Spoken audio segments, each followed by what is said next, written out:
Bienvenidos, estimados amigos, a un nuevo espacio de BLA Global que comparte con todos ustedes un espacio donde las experiencias, las inquietudes son bien habidas y analizadas desde una perspectiva profesional y técnica.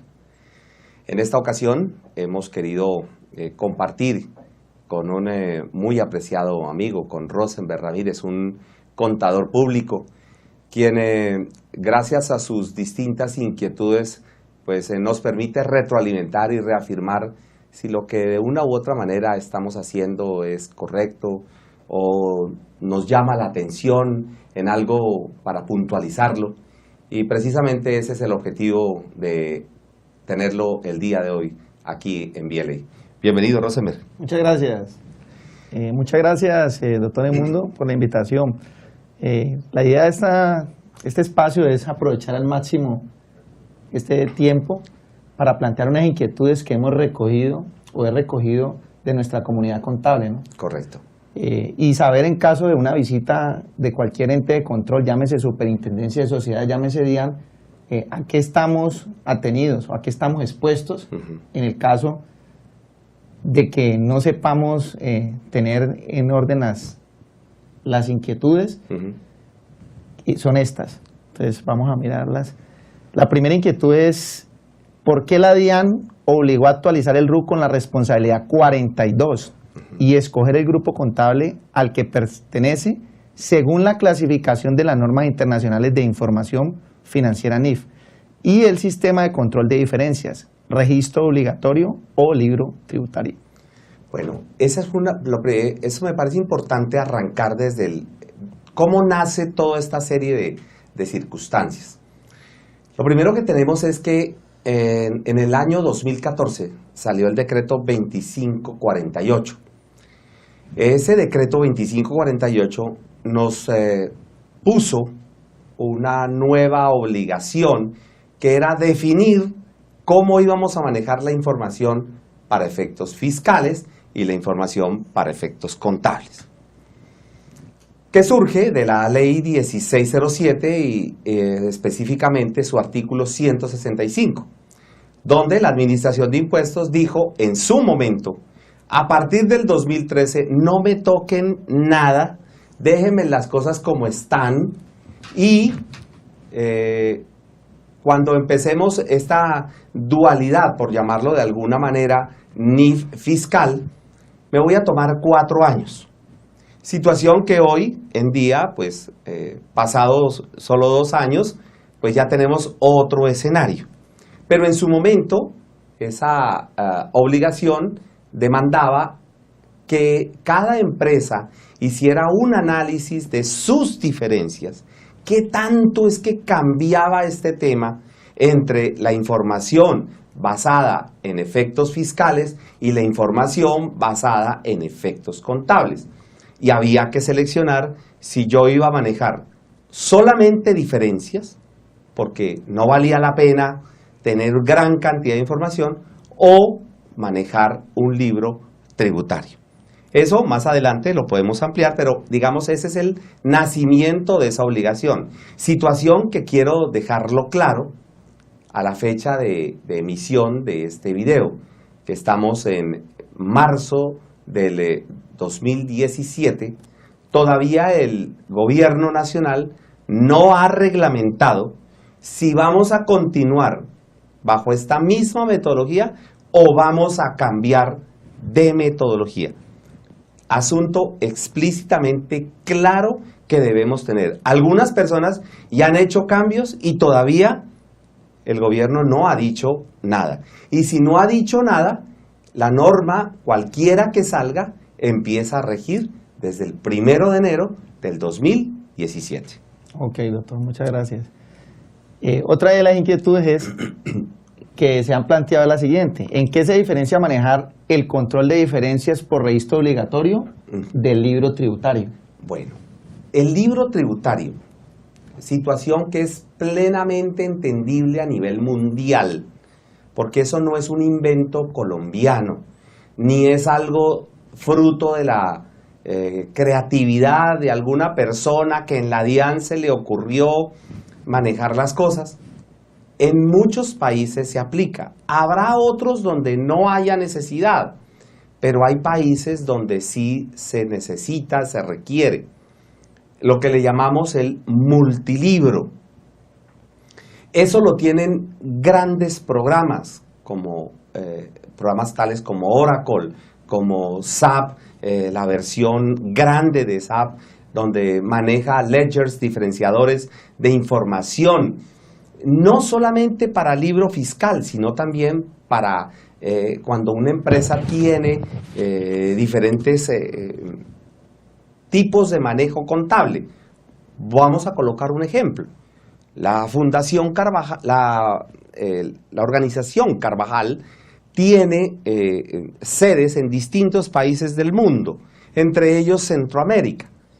Y en Centroamérica hay situaciones particulares para la nómina, particulares para cada una de las situaciones. Pero cuando va a consolidar, va a tener una necesidad de ciertas reglamentaciones.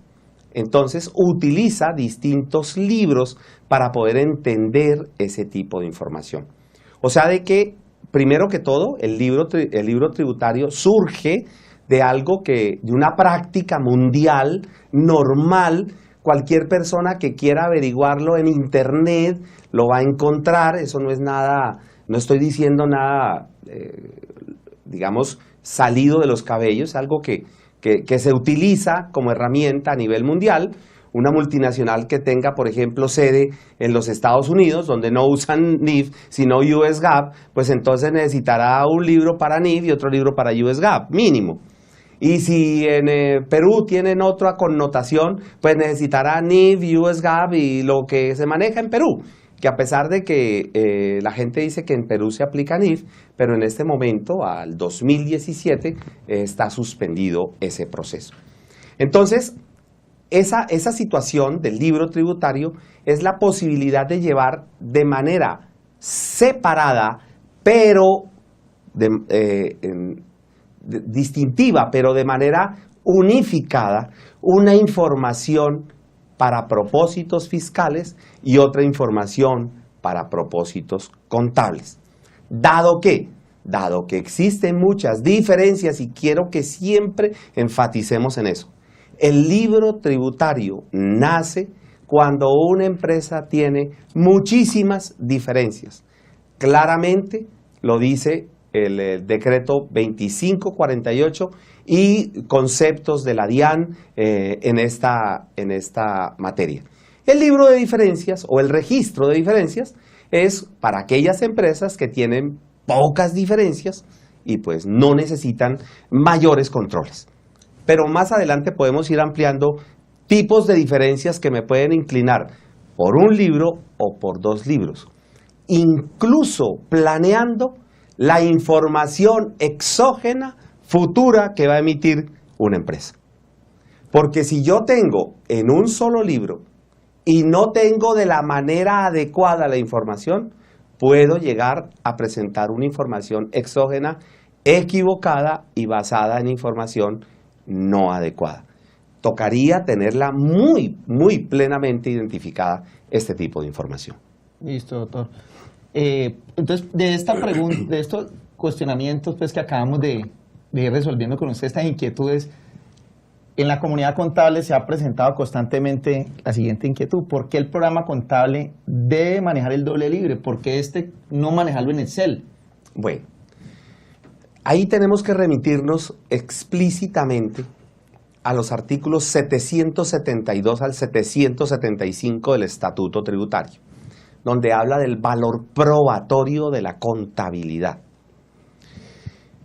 Estamos en una contabilidad, el grupo 1 y grupo 3 desde el año 2015 y grupo 2 desde el año 2016, que se deben manejar bajo unos nuevos marcos técnicos normativos contables. Eso quiere decir que a todas luces hay una metodología para manejar la contabilidad. El mismo nombre lo dice, marco técnico contable. es decir, para manejar la contabilidad. De manera, no encuentro el sustento, realmente respeto mucho la opinión de las personas, pero no puedo compartir que se diga que uno pueda llevar una contabilidad y luego coger esa contabilidad y modificarla para efectos de estados financieros. Así se utilice la excelente herramienta llamada Excel, pero definitivamente no cumpliría con la denominación de libros de contabilidad. Entonces, el primer argumento es, se necesita tener claro qué significa el valor probatorio de la contabilidad, que está en los artículos 772 al 775 del Estatuto Tributario. Y en segundo término, ¿qué significa contabilidad para efectos del Código del Comercio? O sea que estaría expuesto a una sanción si... Lógico. Okay. Claro, si el Estado, a través de la administración de impuestos y a través de la superintendencia respectiva, pues son los entes que pueden requerir pues, la información contable. Incluso hay en este momento hay una situación con el Tribunal de Cundinamarca, de manera específica, donde se está exigiendo los libros, incluso de manera registrados ante la Cámara de Comercio para que sirvan de prueba, cosa que nos ha llamado poderosamente la atención debido a que el Decreto Ley 19 del año 2012 dice explícitamente que no es necesario tener esos libros registrados. Sin embargo, la preocupación que tiene un juez es, bueno, y la información que me están trayendo a mí como juez, ¿yo cómo sé que esto es verdad? Y también hay que entender al juez, porque el juez llega y dice, a mí me traen una información impresa en un poco de papeles o en unos archivos PDF, ¿y quién me garantiza a mí que esa información sea legítima? ¿Simplemente la firma del revisor fiscal y del representante legal? Entonces, ahí es donde tenemos que tener en cuenta ese tipo de situaciones. Por eso, es una recomendación que todos los registros estén en la contabilidad de la entidad, desde el punto de vista empresa, desde el punto de vista contribuyente, todos los registros. No es muy bien visto que yo tenga registros extracontables, que pueden ser válidos para cualquier tipo de situación, pero para efectos jurídicos no son válidos. Y los estados financieros son parte integrante de la contabilidad. Por eso es importante tener claro cuál es el requerimiento fiscal y cuál es el requerimiento del Código del Comercio. Porque todo se repercute cuando nos enfrentamos frente a un juez, frente a un órgano de control, frente a la administración de impuestos. Es allí y solo en ese momento cuando lo que yo estoy haciendo salta a la luz. Imaginémonos nosotros que yo hago caso omiso y llevo registros extracontables y me diga a mí la administración de impuestos, ¿y usted por qué lleva eso? ¿Bajo qué sustento?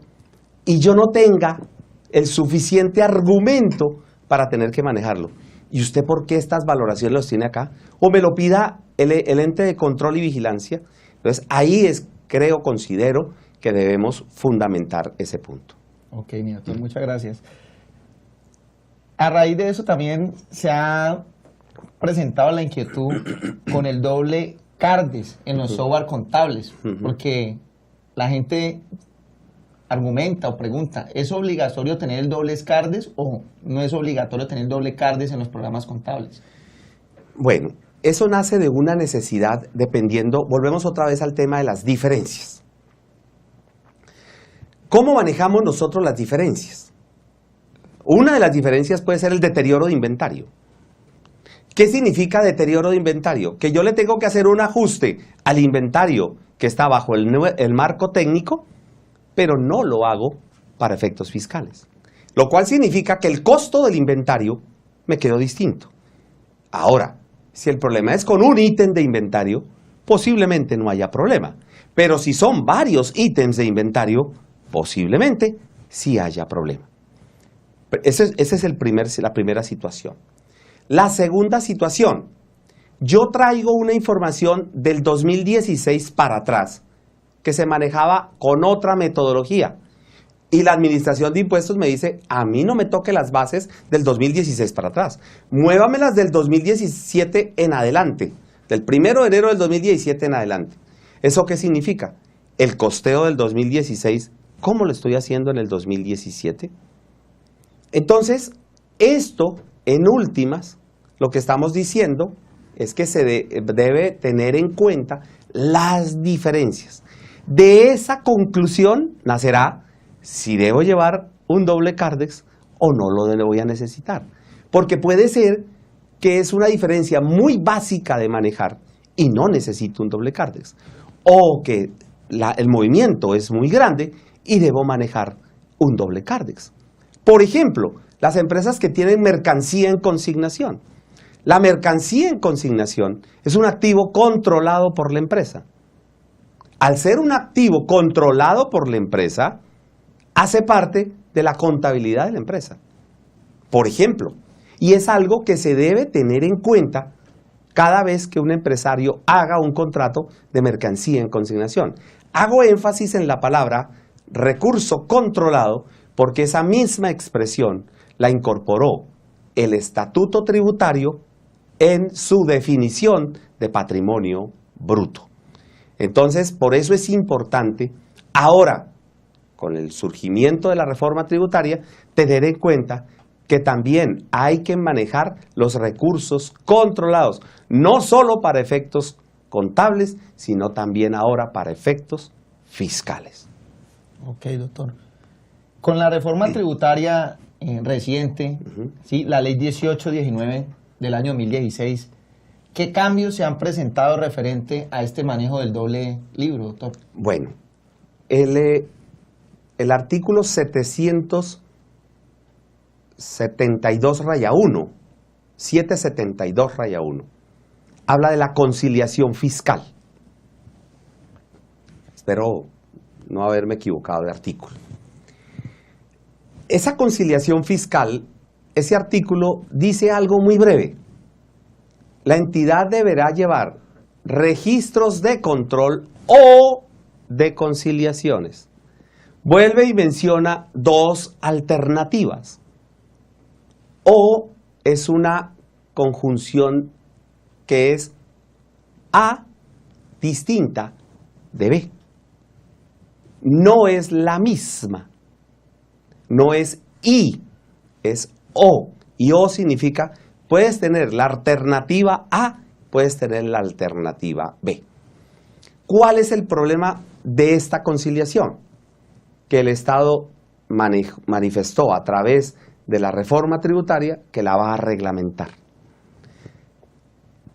Estamos prontos a concluir 3 meses de firmada la reforma tributaria y no ha salido nada respecto al manejo de control o al manejo de las diferencias.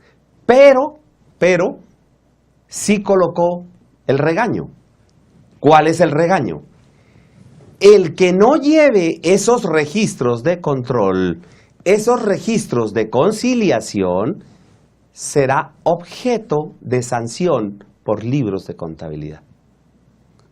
O sea que no lo ha reglamentado, pero ya me colocó a mí la amenaza de sanción. Si usted no maneja esa información de control o de conciliación, usted será objeto de sanción, lo que manifestabas tú ahora. Okay. Por eso quise devolverme al artículo 772 y me quise ir al Código del Comercio, porque es que el artículo 772, 773 me remiten al Código del Comercio. Y en el Código del Comercio me dice cómo debo llevar los libros de contabilidad. Artículos 50, 51, 52, 56, 57, todos esos artículos me hablan cómo debo manejar los libros de contabilidad, incluyendo las modificaciones que trajo el Decreto Ley 19 del 2012 que tenemos allí. Entonces ahí podemos tener en cuenta esa situación. Lamentablemente, a la fecha del mes de marzo, no le podemos decir a las personas, mire, lleve un solo libro, o no, tiene que llevar 2 libros, porque el artículo no ha sido reglamentado. Y esa es una de las circunstancias que nos impide, lógicamente, poder dar una conclusión definitiva. Nuestra recomendación: analice qué tantas diferencias tiene y fruto de esas diferencias determine si va a necesitar un doble libro o va a necesitar algo más simple, manejar un solo libro. Pero es que eso no depende de quien lo diga, sino que depende de cada empresa, depende de las situaciones y transacciones que maneje la empresa. Por eso es tan importante tener en cuenta, y que el software le permita a uno las 2 alternativas, ¿no? Quiero ser claro, muchas empresas en Colombia, a la fecha de hoy, han decidido mantener el doble libro que traían del decreto 2548 del 2014. Y lo han mantenido esperando qué dice el Estado. ¿Por qué? Porque sus diferencias son tan grandes que solo la pueden manejar bajo estos términos. Listo, doctor. Hay una inquietud también que se ha presentado referente a los entes de control donde se radican los estados financieros, llámese Cámara de Comercio y llámese Superintendencia de Sociedades. La inquietud allí es desde qué fechas, dependiendo del grupo, se deben radicar estos estados financieros. Bueno, lamentablemente, Rosenberg, nosotros somos de esas personas que reaccionamos cuando alguien sanciona, ¿cierto? Somos reactivos, no somos proactivos. Resulta que la ley 222 del año 95, o sea que el requerimiento nació en 1995, y nos dice, usted tiene que registrar un juego de sus estados financieros, bien sea en la Cámara de Comercio o bien sea en la superintendencia respectiva. ¿Por qué en la Cámara de Comercio? ¿Por qué en la superintendencia? Bueno, primero, en la Cámara de Comercio, porque la información de los estados financieros es pública.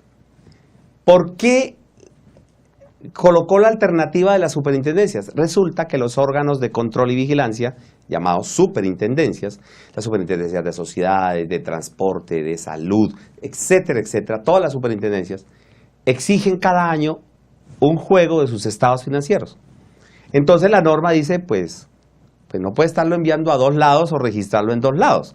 Con tal de que esté en la superintendencia respectiva, ya cumplió con la obligación de entregar sus estados y de publicar sus estados financieros. Si a usted no se lo requiere, no se lo demanda ninguna superintendencia, entonces tenemos el efecto directamente de la Cámara de Comercio. Pues la obligación nace desde el año 95. El problema es que yo considero que la gran mayoría, por no decir casi la totalidad, no hemos hecho esta obligación. Si uno va ahora a una Cámara de Comercio, se da cuenta que ya lo están invitando a uno, le envían mensajes, le envían comunicados y todo lo demás. Entonces, están haciendo para la erradicación de estos juegos de estados financieros. Erróneamente, los empresarios han considerado que los estados financieros son privados. Falso. Los estados financieros son públicos. Públicos significan de libre acceso de la gente. Eso es un primer problema que hay que combatir en las empresas, sobre todo con los gerentes que son socios, propietarios o gerentes. Juegan los dos roles y se necesita ese punto.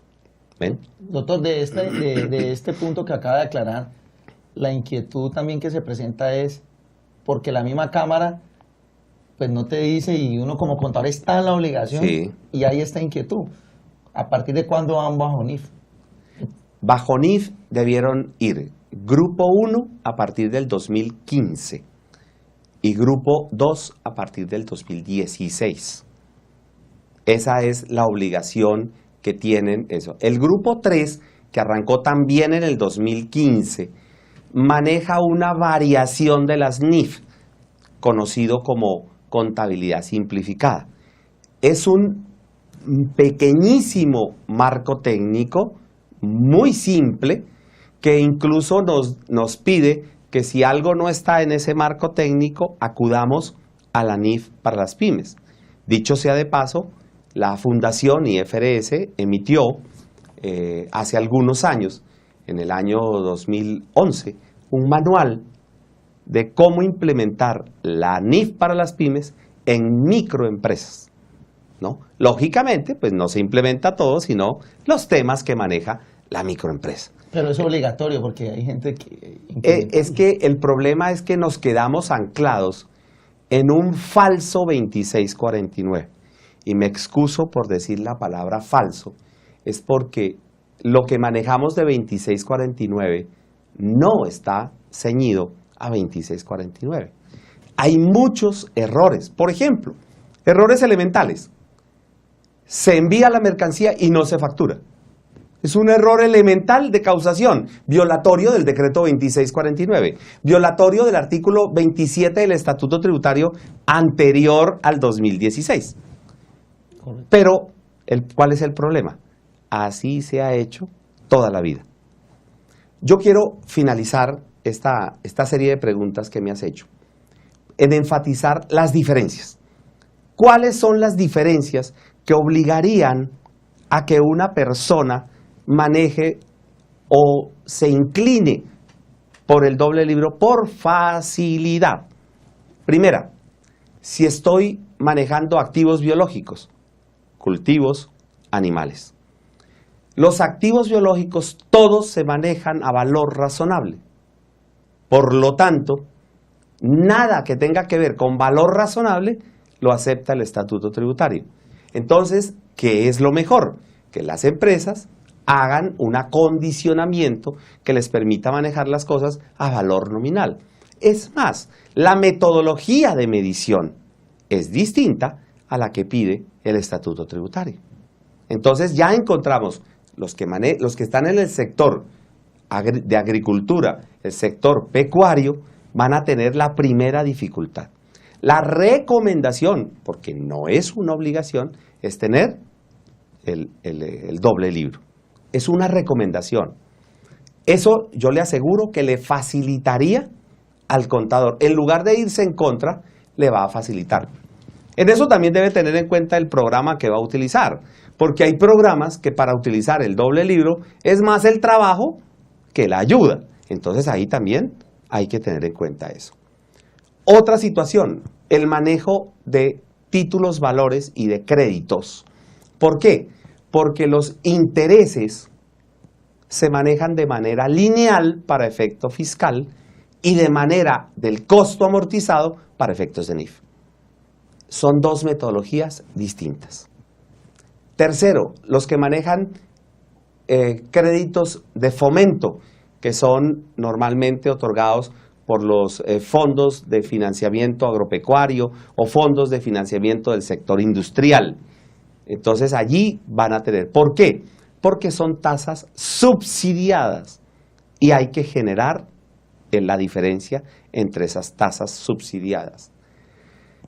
Cuarto, las personas que manejen importaciones y exportaciones. ¿Por qué? Porque dependiendo del manejo de del tipo de diferencia en cambio que tengan, para efectos fiscales no se maneja diferencia en cambio, para efectos de NIF sí se maneja diferencia en cambio. Entonces allí también va a tener. Las entidades que manejan derivados, forward de divisas, swaps de tasas de interés, nada de eso es aceptado por el Estatuto Tributario.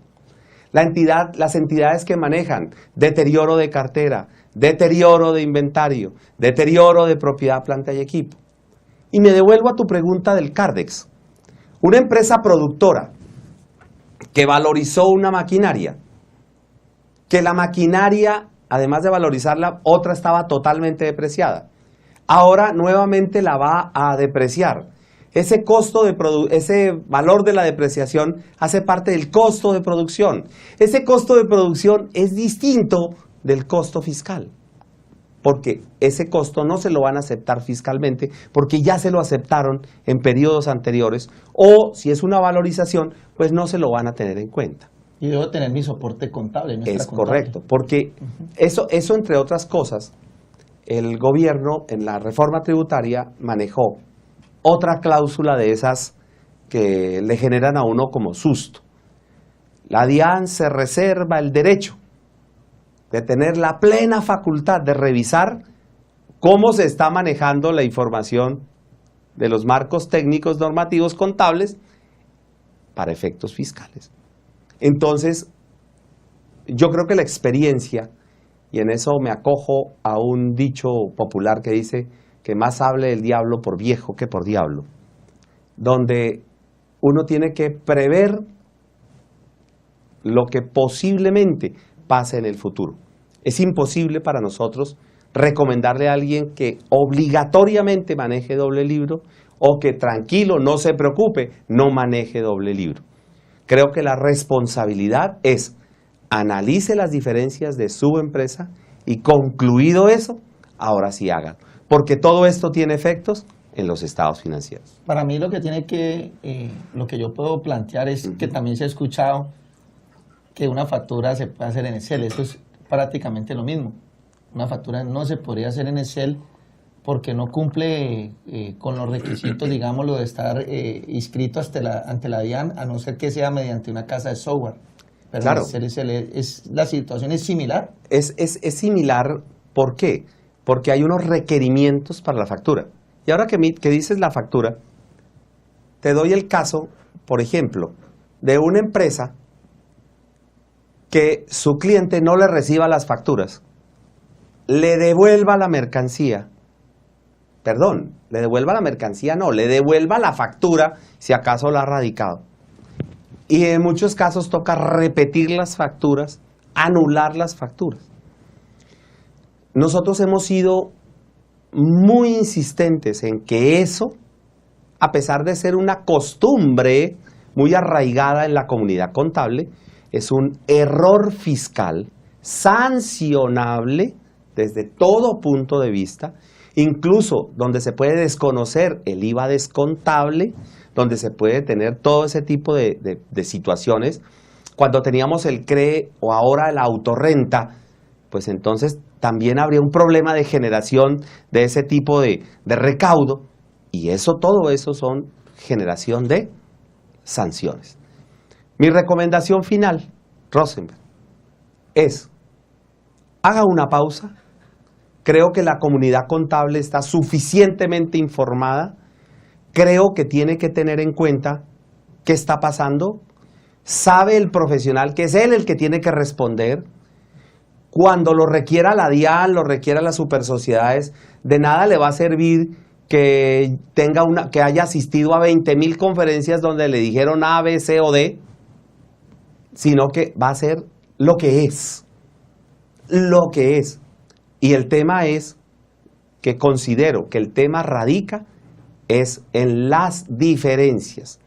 Situación donde no se están deteniendo a mirar. Están mirando el libro de diferencias, están mirando el libro tributario, pero no están viendo las diferencias. Oiga, ¿yo sí tengo diferencias? ¿Cuántas diferencias? ¿Será que esto todo lo puedo tener tranquilamente? ¿Será que lo puedo presentar esto y no voy a tener ningún problema?